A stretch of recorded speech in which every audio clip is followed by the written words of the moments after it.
Hello students, I'm Subash, and in today's session of this lecture, I'm going to talk about IELTS and I'm trying to debunk some of the common myths around IELTS.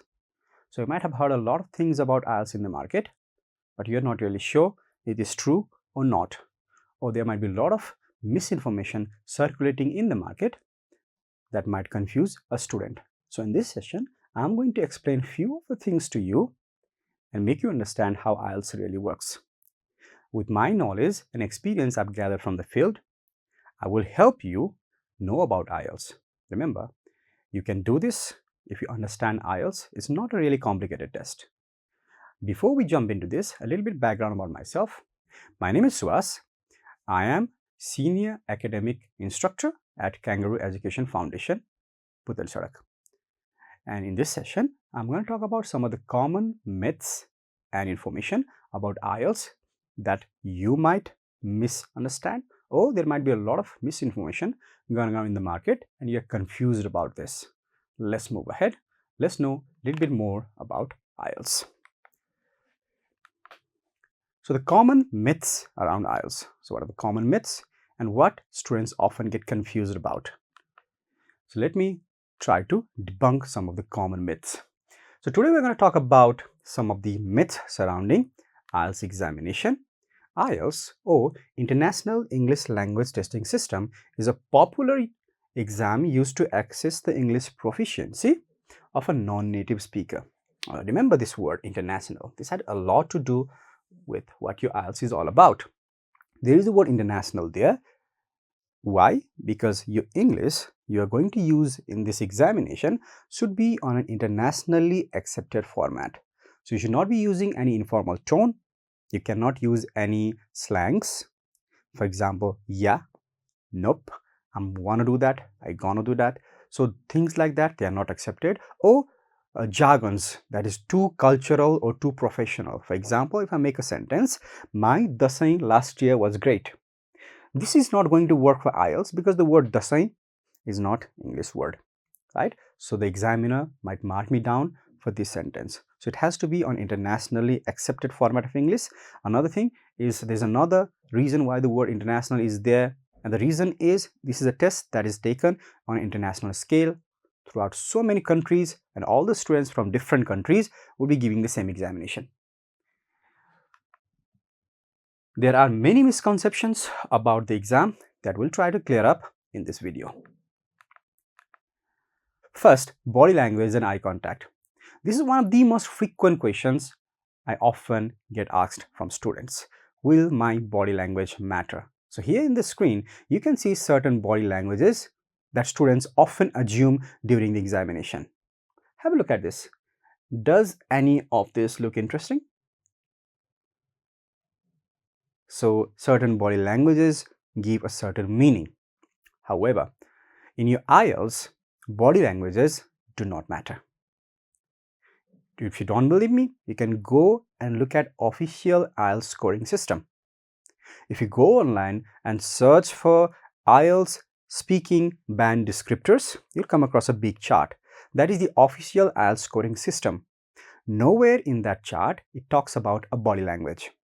However, there's a lot of common myth in the market that students often circulate or often misunderstand, thinking a certain body language or position might give me more marks. It doesn't. However, it does create some sort of impression.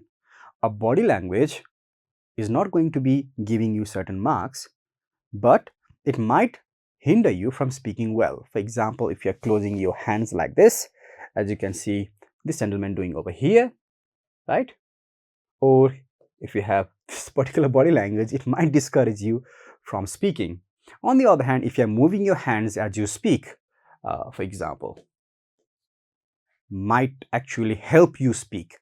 So apart from helping you or making you feel comfortable during the speaking, body language doesn't carry any marks. Eye contact, will they matter?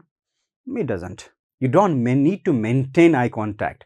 However, if you don't look at the examiner at all, it'll look very unconventional and a bit artificial.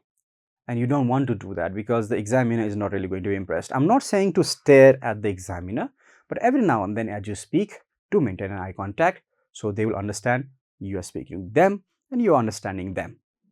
But maintaining eye contact is not entirely necessary for good score. If it's too uncomfortable for you or you feel uncomfortable to maintain eye contact all the time, you can avert that. You can look at the examiner every now and then and go on with your speaking. The next is another common misconception or confusion among students: marks and bands. Now you might have noticed the full marks in IELTS is 9. But is it marks?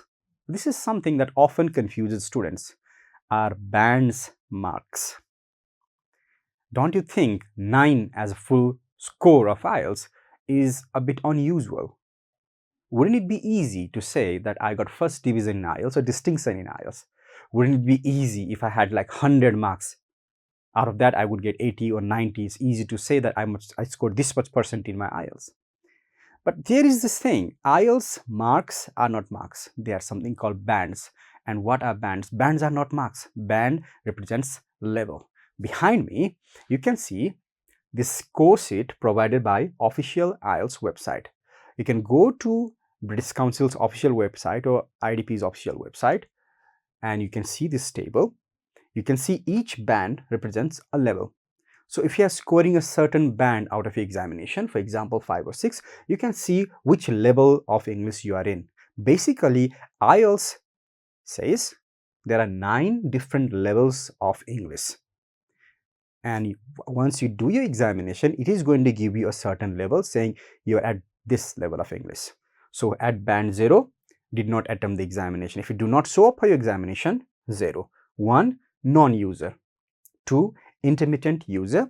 3, extremely limited user. 4, limited user. 5, modest user. 6, competent user. Means now we are getting there. 7, good user. This is an ideal score for many of the students going abroad. 8, very good user. 9, expert user or native-like user. So what it does is, let's say you got a certain band, you got 7. And somebody from, let's say, China or Cambodia got 7. Now you can say that Chinese person and you are at the same level of English proficiency. So IELTS is evaluating you on a level. Bands means level. Band doesn't mean a mark. So it's quite ironic when sometimes student comes to me and say, sir, I'm getting 5. I want to get 8 or 9. You are talking about a big band jump. You are saying you are a modest user and overnight you want to be a very good user. It is going to take you a while. It's not going to happen overnight. You might have to practice a lot because changing level doesn't work that easily or that fast. You need to really practice. But overall, IELTS evaluates you on level. Bands represents level. Another quite commonly asked question: which one is easier? Now, you might have already known about IELTS, so you might have done your research and you know by now there is IDP and there is British Council. And students often have this question: which one is easier?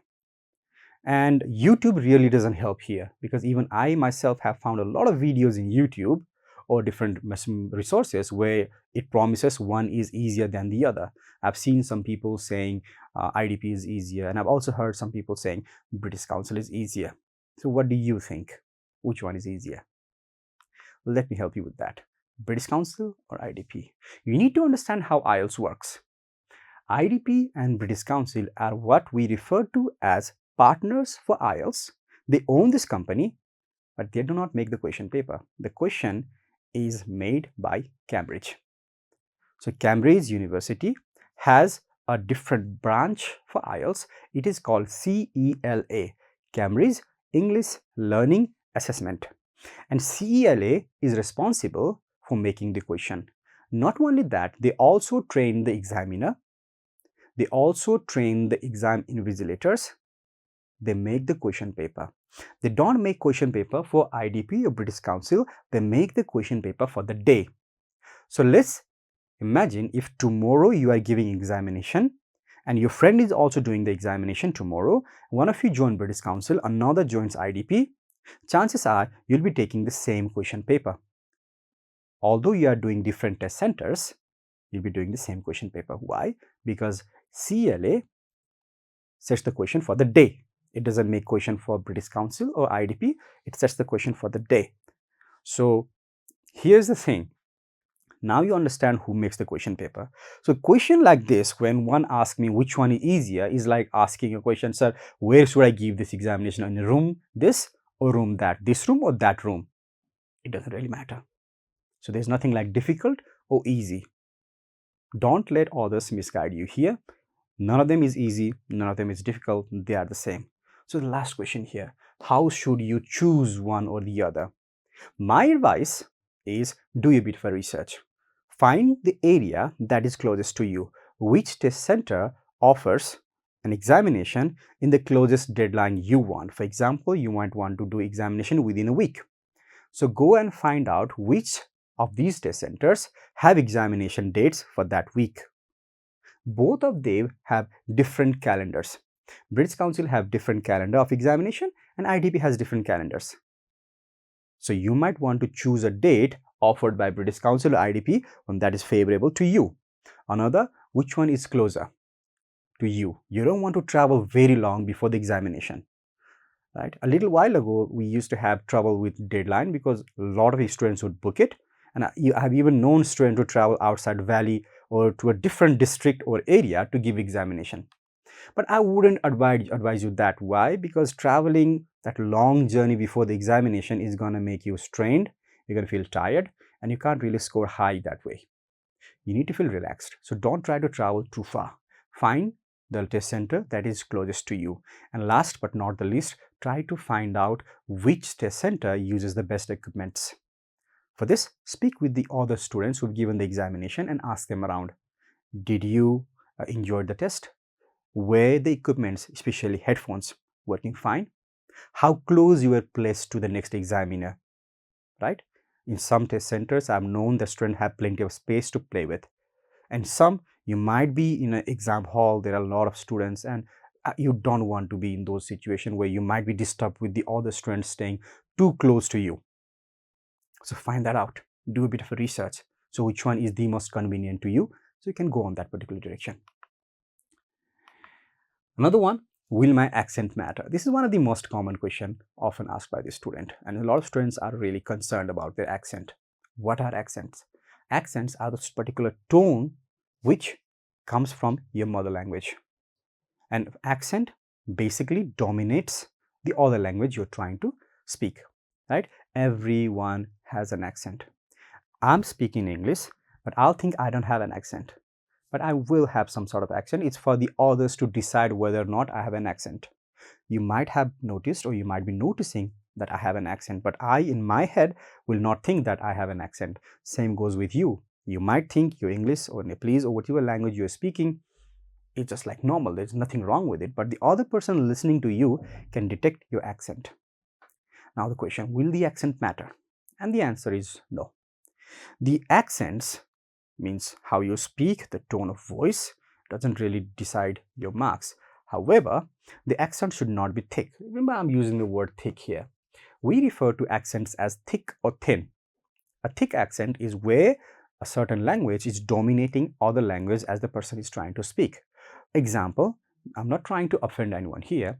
For example, a Chinese English speaking person might be speaking in English and you can still detect that, okay, this person is probably Chinese. You can catch the tone there. Another example, if a person is more comfortable with other language and tries to learn or speak a different language, for example, a Newari speaking person is trying to speak a Nepalese language, then you might actually detect that and say, okay, this person probably is a Newar. Why? Because the tone is giving up.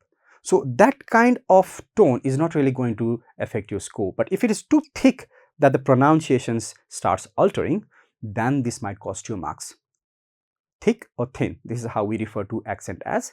If it is too thick, then you might be disturbed, then your marks might be affected. But if it's a thin accent that is slightly detectable, it's not really going to matter. A wide range of accents are used by IELTS user and it is accepted, remember, because a lot of students doing the IELTS are non-native speakers, right? We have students from 40 to 41 different countries appearing the same examination. Students from Nepal, India, China, Bangladesh, Sri Lanka, Bhutan, Maldives, all those different countries. And you can assume that they all have different accents. So you don't need to worry about that. It is widely accepted. Until unless it starts interfering with your pronunciation, you shouldn't be concerned about your accent. You need to be fluent in English to get a good score. So this is another commonly held misconception. Will my fluency matter?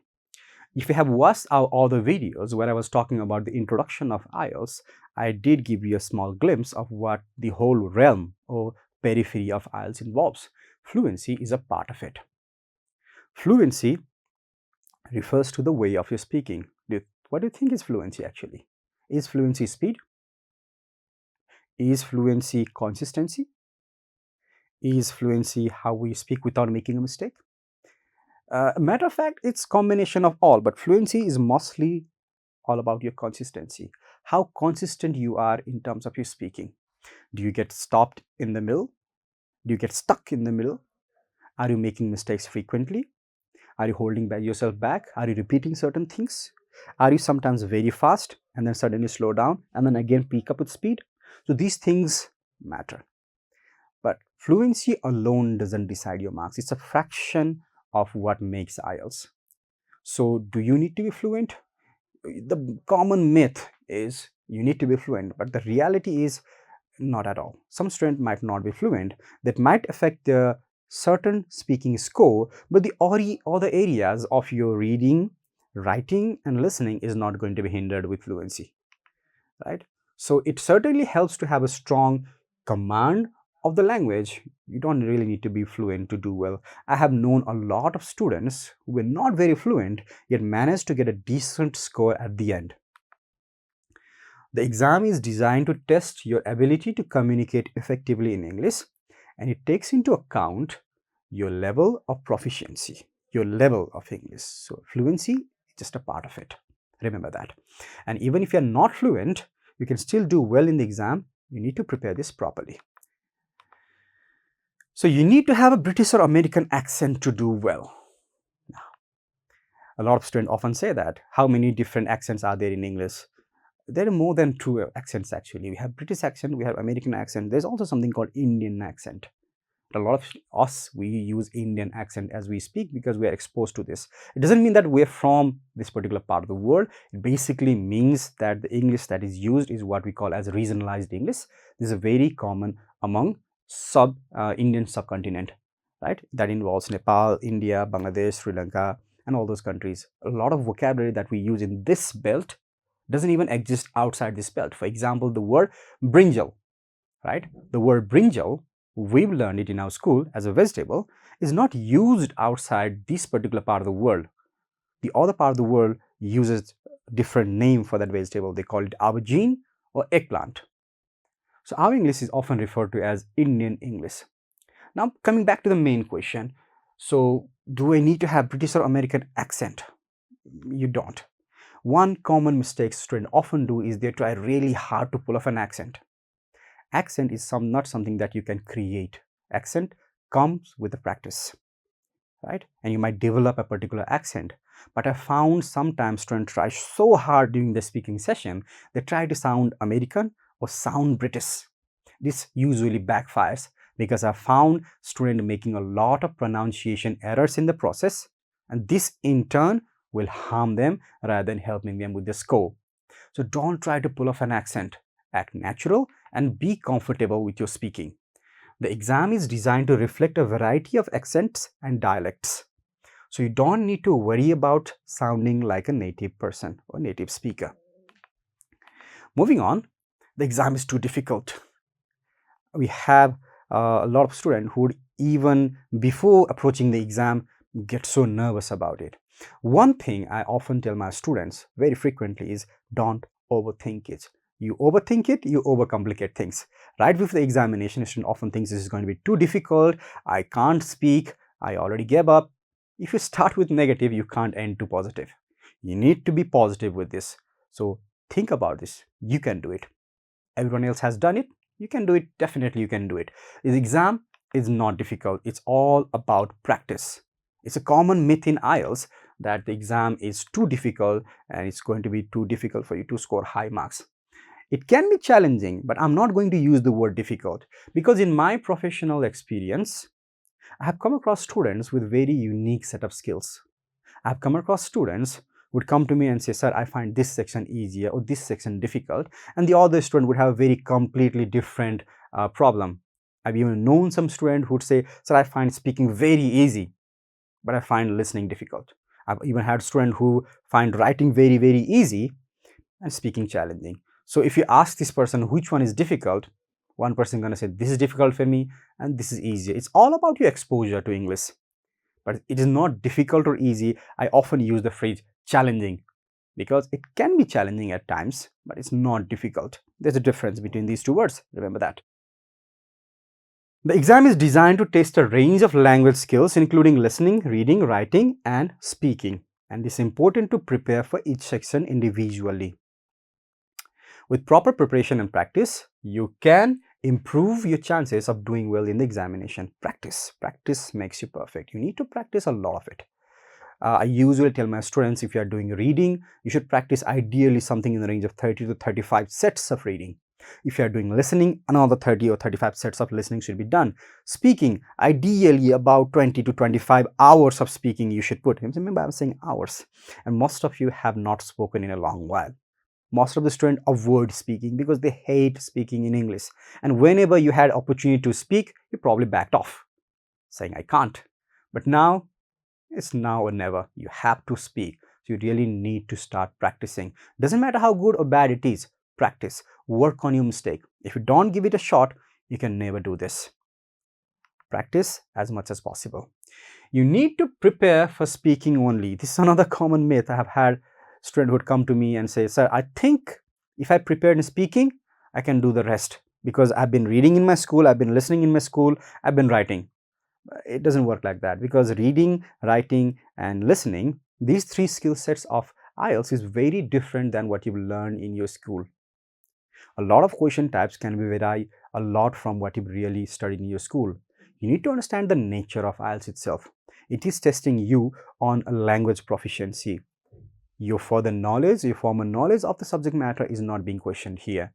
Your ability to expand a particular answer, for example, your storytelling techniques, or your way of explaining certain things might not even be the question. For example, reading. One example I'm going to give you here. In reading, we often refer to reading as a vocabulary test because you need to find the answer from the passage. The answer should never come from your head. What you think is irrelevant. You need to find the answers from the passage.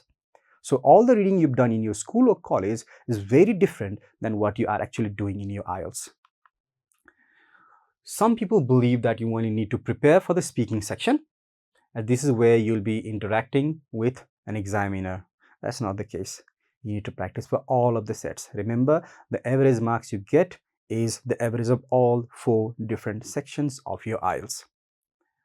This section, you need to prepare well for your speaking. That is definitely there, but it's not the case that you only have to practice for speaking. Each section of IELTS and exam is designed to test different language skills. So it's important to prepare for each one individually. Remember this. So in conclusion, there are a lot of myths surrounding IELTS examination, but with proper preparation and practice, you can do well. One thing I often tell my student is you need to follow the guidelines of a certified IELTS instructor. There's a lot of common myths and misconceptions, and I don't want my students or you guys to follow those myths. If you're following someone on YouTube or any other websites or portals, make sure they are worth following. Try to find the credentials. Are they certified IELTS instructor? Do they know what they've been talking about? What kind of background do they have? A lot of websites are really, really good in the internet, but a lot of websites, a lot of information are extremely misleading, which I've found some of the students following it and getting really confused. So filter the information. Try to get the information from certified instructors or who know IELTS inside out, or who have had experience teaching, instructing IELTS on a regular basis. So that's my advice, that's my tips for you. Thank you so much, and I know you can do really well in the examination. All you need to do is prepare, practice, and be comfortable and confident with it. Good luck. Thank you.